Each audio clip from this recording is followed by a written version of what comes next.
Welcome to Everything with Everett. This is a talk show podcast hosted by Everett McConaughey. The purpose of this production is to share thoughts, voices, and information to further a discussion on who we are as individuals, communities, and a global society. Everything with Everett is open to all topics of discussion: faith, science, history, finances, social issues, and, well, everything. Be sure to follow, like, and subscribe. Visit everettpodcast.com for all the details.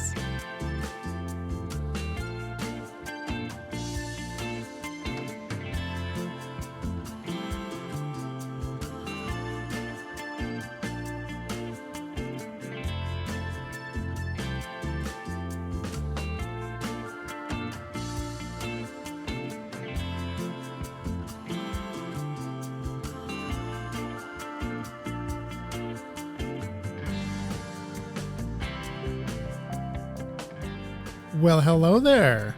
I'm back with you. You're back with me. You chose to press play, and I am so thankful that you did. So we are about a month away from Election Day, in case you forgot. I don't know how you could forget that.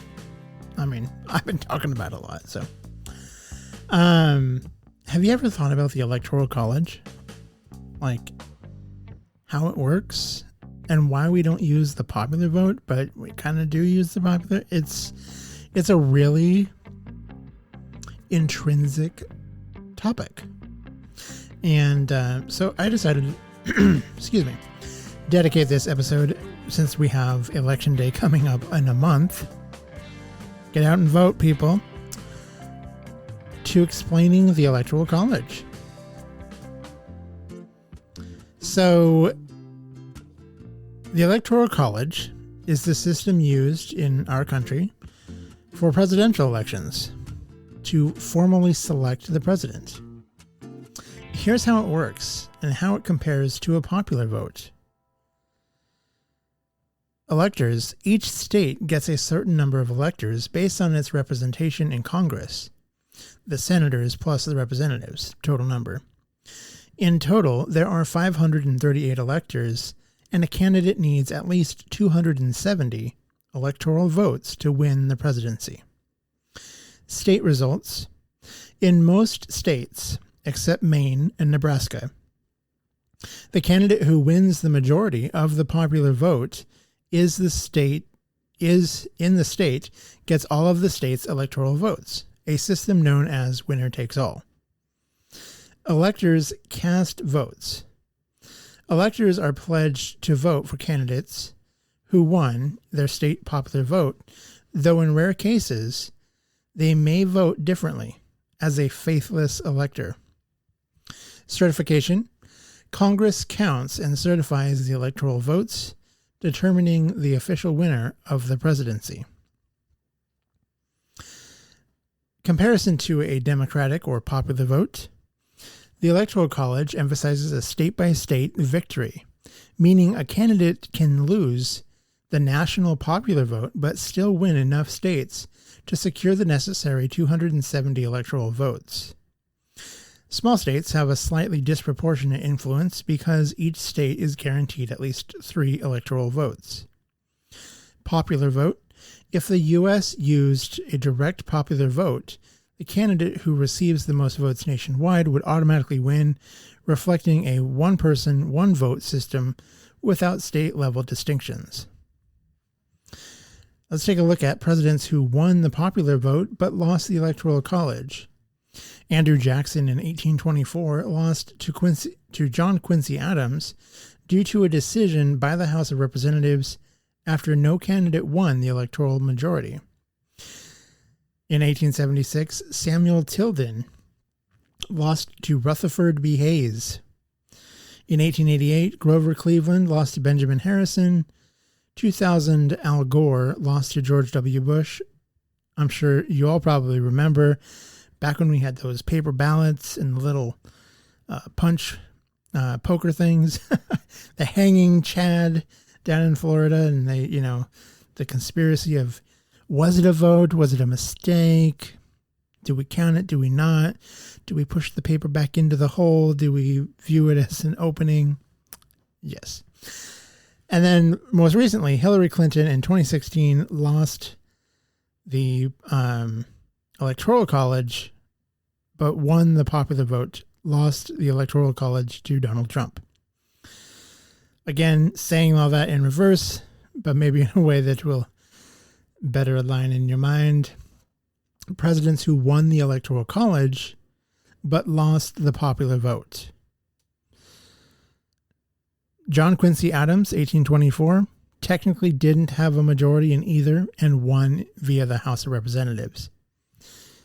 Rutherford B. Hayes, 1876, won by a single electoral vote after a controversial recount. Benjamin Harrison, 1888, won the electoral vote but lost the popular vote to Cleveland. George W. Bush, 2000, won the Electoral College despite Al Gore winning the popular vote.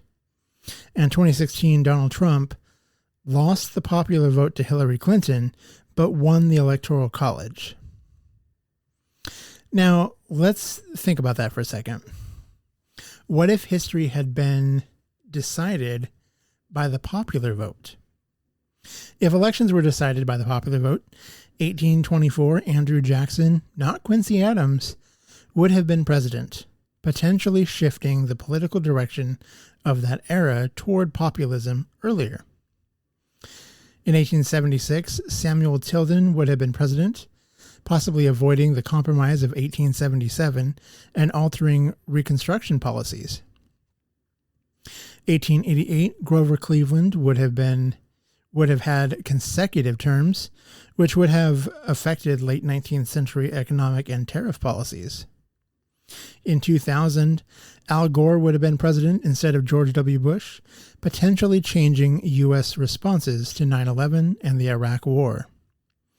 In 2016, Hillary Clinton would have won, influencing everything from judicial appointments to foreign policy and likely creating a vastly different political landscape. Let's not forget, Hillary Clinton would have possibly been in charge of leading us through the pandemic. There could have been a different outcome, less people dying.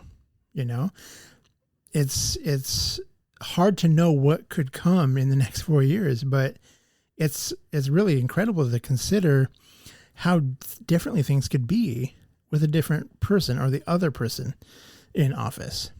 Sometimes good, sometimes worse. Shifting to a popular vote system would likely result in candidates focusing more on large population centers and national campaigning rather than targeting smaller swing states. It could also reduce the disproportional influence of smaller states and alter how policies are shaped to appeal to more voters across the country. Just going to say that doesn't exactly sound like a bad thing. Maybe if the politicians actually had to win over the majority all the time, they might actually do their jobs. In the Electoral College system, certain states have disproportionate influence due to the distribution of electoral votes. This is influenced by population size and the winner-takes-all mechanism used in most states. Here's how it breaks down. States with the majority voice, with a high influence, these are typically large, populous states that carry a significant number of electoral votes. Candidates focus on these states because winning their electoral votes is crucial to reaching the 270 vote threshold. Number 1, California. 54 electoral votes are in that state, the largest number of electoral votes in the country. Number 2, Texas has 40 electoral votes. Number 3 is Florida with 30 electoral votes. Number 4, New York, 28 electoral votes. Number 5, Pennsylvania with 19 electoral votes. Number 6, Illinois, 19 as well. Number 7, Ohio with 17. Number 8 is Georgia with 16. Number 9, Michigan with 15. And finally, number 10, North Carolina with 16 electoral votes. These states, especially swing states like Florida, Pennsylvania, Ohio, and Michigan, often play divisive decisive roles in the election, maybe even divisive too, who knows. A swing state's vote can go either way, making them critical battlegrounds for candidates. The large states also attract attention because their high number of electoral votes can provide a substantial boost to a candidate. Now let's take a look at states with minority voice or a low influence. Small or less populous states have fewer electoral votes, but they are overrepresented relative to their population due to the guaranteed minimum of 3 electoral votes, 2 for senators and 1 for a House representative. While they have less influence in total, their votes are proportionally more powerful. Number 1, Wyoming has 3 votes. Vermont has 3 votes. Alaska has 3 votes. North and South Dakota all have 3. Montana has 4. Delaware has 3. And finally, Rhode Island has 4 electoral votes. So those are definitely some of the bottom ones. Again, any state who has just the 3 guarantee, they're all at the bottom of the barrel in this system. Despite their small populations, these states have disproportionate power relative to their size because the Electoral College grants them at least 3 votes, meaning their per capita electoral influence is higher than larger states. For example, Wyoming has 3 electoral votes for its roughly 580,000 residents, which means 1 electoral vote represents about 193,000 people. California, by contrast, has 54 electoral votes for over 39 million residents, meaning each electoral vote represents about 720,000 people. Disproportionate representation.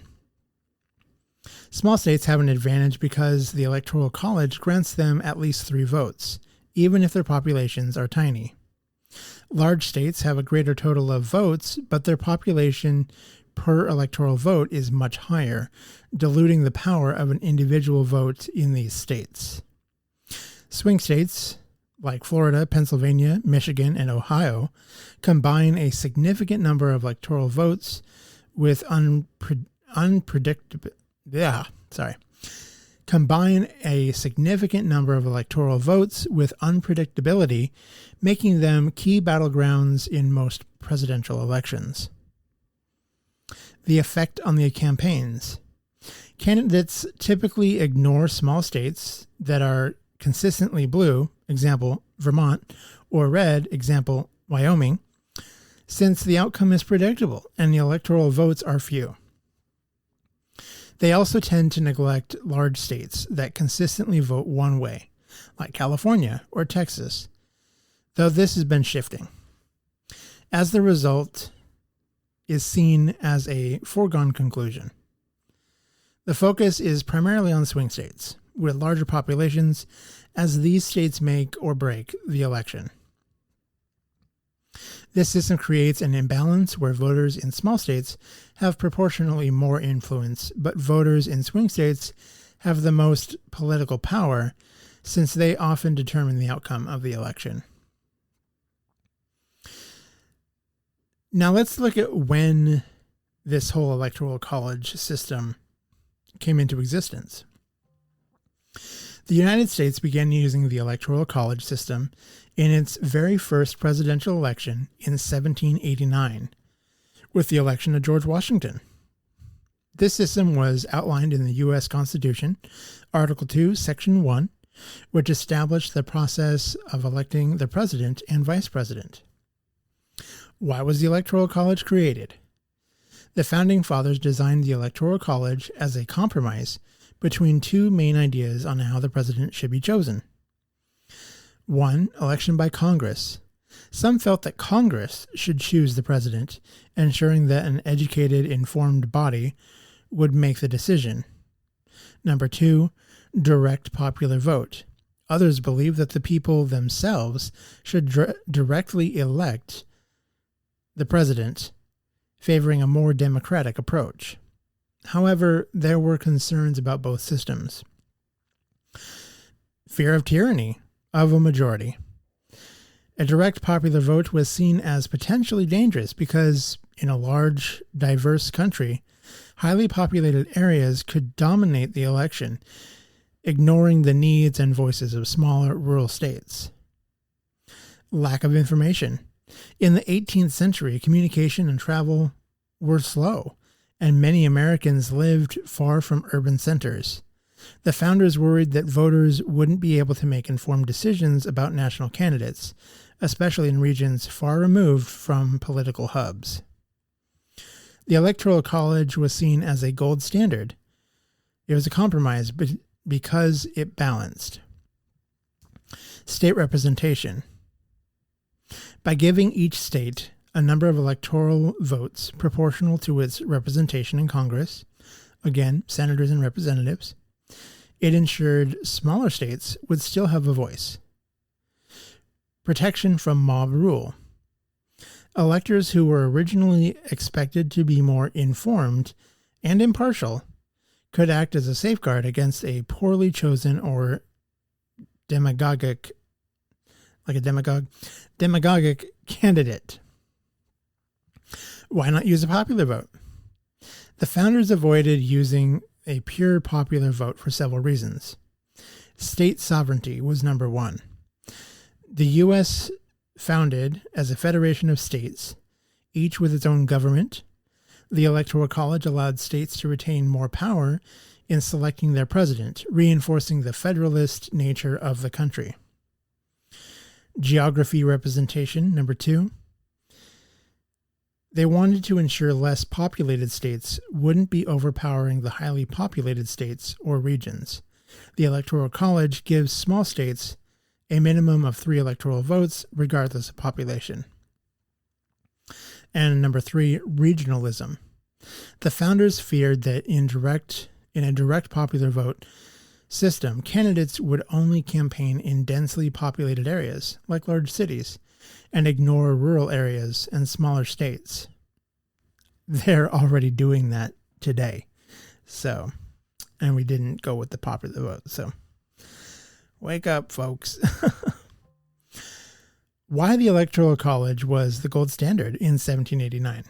At the time, the Electoral College was seen as a practical and balanced solution. Considering the communication limitations, the need for a federalist system, and founders' concerns about pure democracy, it aimed to balance power between the national government, the states, and the people.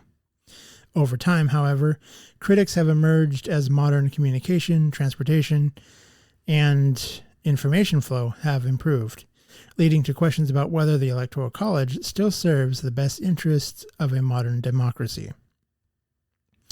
Electors in the U.S. Electoral College are chosen through a process that varies slightly from state to state, but generally follows a few key steps. Here's how the process works. Number 1, selection of political parties. Party nomination.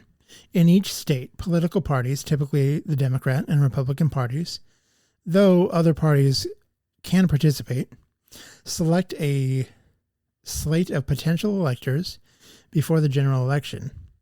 These electors are typically party loyalists, longtime members, or people who have served in some important capacity, such as state officials, activists, and party leaders. A party convention. Some states choose their electors at party conventions, while others allow the state party committee to select them. This happens months before the general election. Number 2, assignment of electors on election day. Popular vote determines the electors. On election day, when citizens vote for a presidential candidate, they are actually voting for a slate of electors pledged to that candidate. Whichever candidate wins the popular vote in the state or district, in the case of Maine and Nebraska, wins all of the state's electoral votes, except in Maine and Nebraska, which can split their votes.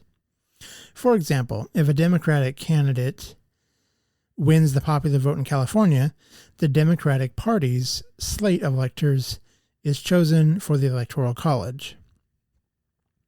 winner takes all.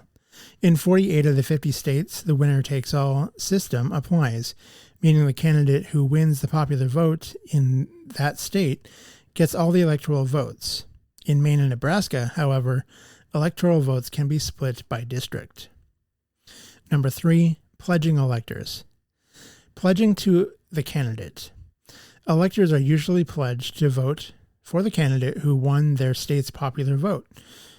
While the pledge is typically honored, in some cases, electors may act as faithless electors and vote for someone other than their pledged candidate.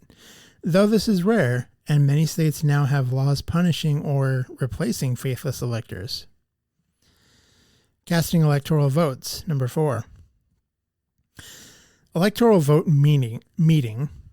After the general election, electors meet in their respective state capitals on the first Monday after the second Wednesday in December to cast their votes. These votes are then sent to Congress, where they are counted and certified in early January 6th, in case you needed to remember that date. Certifying results. The sitting vice president, acting as the president of the Senate, presides over a joint session of Congress to formally certify the electoral vote and declare the winner of the election. State-by-state variation. Method of election.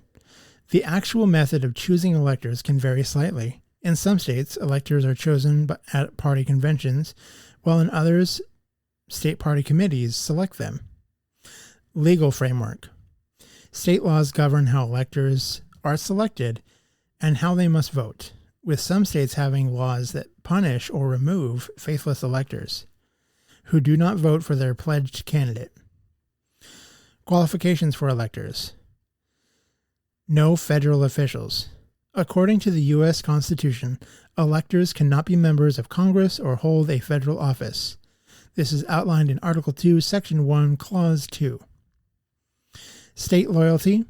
Electors are typically chosen from their loyalty and support for the party and its presidential candidate, ensuring they are highly likely to follow through on their pledge. In conclusion, electors are chosen by state political parties before the election and then appointed based on the outcome of the state's popular vote. The system is designed to reflect the voter's choice, while still maintaining a layer of indirect election. The system of elector selection is part of a broader electoral college system, which is comprised between direct democracy and federalism, giving the states a voice in the process of electing the president. And now you know. So,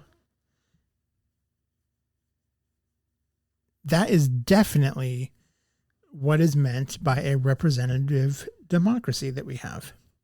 We vote. The popular vote is supposed to guide these individuals. I do like the states that allow the votes to be split. Say your state is 50-50, or maybe it's swayed. If you're Idaho and you have 3 votes and 75% vote blue, 25% vote red, I know that's radical thinking, but wouldn't it be cool if 2 electors got to be vote blue or red or whatever the color was for that portion, and then the third was red? Like, we could make this electoral college even more representative of the people. But that's why you need to get out and vote. I hope you've registered. My previous episode, I did talk about deadlines. I love voting absentee, voting early. Don't be like the rest of the people and crowd those public spaces the day of election day. It's so nice to sit back with a drink and know that I did my part as a citizen in my state, in my country. I voted my conscience. I made my choice. I get to sit back and watch the results. And you hopefully will as well. Thank you for joining me. Thank you for listening, following, subscribing, and being with me through all of these interesting conversations, please let me know what you want to hear about. I would love to delve into some subject matter that you maybe feel like I need to go deeper into, or something that I haven't even talked about ever. Let me know. Utilize the contact us option within the podcast episode description. Any episode has it. You can also send me a text message, 208-391-2808. Don't worry about bugging me. You can send me a message at 2 a.m. Eastern Daylight Time in America. Not going to bug me, not going to wake me up. I won't answer the phone if you call. It'll go to voicemail. So let me know your thoughts. Thank you.